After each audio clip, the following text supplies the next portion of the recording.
Another day, another blessing, mga Marcy at Parsi. Napakaganda nga ng panahon ngayon, kaya naman naisipan ko na maglaban ng iilang damit namin. Tanghali na nga ako nakapagsampay dahil inuna ko pa nga mag-asikaso sa may kusina, pati na nga rin sa mga bata dahil may pasok pa rin naman ngayong araw. Hindi ko na nga muna isinamang labhan yung mga uniform ng mga bata para maisama ko nga mamayang gabi yung uniform na naisuot nila ngayon. Bali yung mga winashing ko nga lang yung damit namin mag-asawa, pati na nga rin yung damit ng mga bata. Wala pa nga dito yung mga underwear at mamayang gabi na nga lang yun.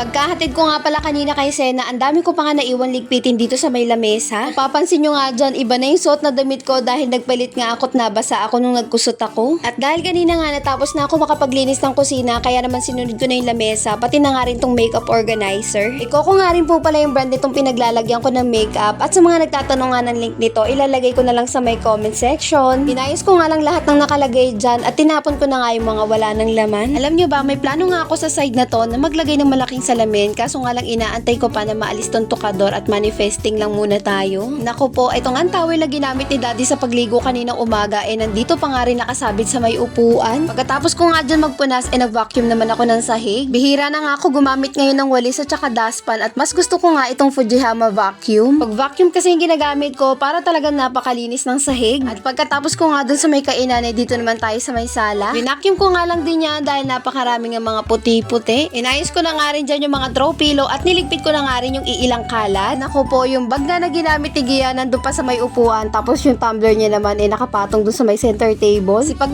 nga ako ngayon maglinis simula nga nung natapos na Daddy itong center table namin. Abay, sino ba namang hindi kikiligin dyan? Napaka-cute na nga tapos napaka-aesthetic pa. Kinuha ko nga muna yung halaman ko dun sa may lamesa at dito ko nga nilagay muna sa may sala. Wala pa kasi ako mailagay na centerpiece dun. Niligpit ko na nga rin pala yung mga kalat dyan sa may ibabaw ng TV rack, tapos nag-vacuum na nga ako rito. Nakakatuwa nga kasi medyo maaga-aga pa patapos na nga rin ako maglinis. Napapaisip na nga ako kung manunood ba ako ng K-drama ngayong hapon. Pag nasa adulting stage ka na talaga, mga ganitong bagay nagpapasaya at nagpapakilig sa atin. Mas masarap na nga ngayon tumambay manood dito sa may sala simula nga nung nagkaroon ako ng center table at meron na nga akong pagpapatungan ng kape.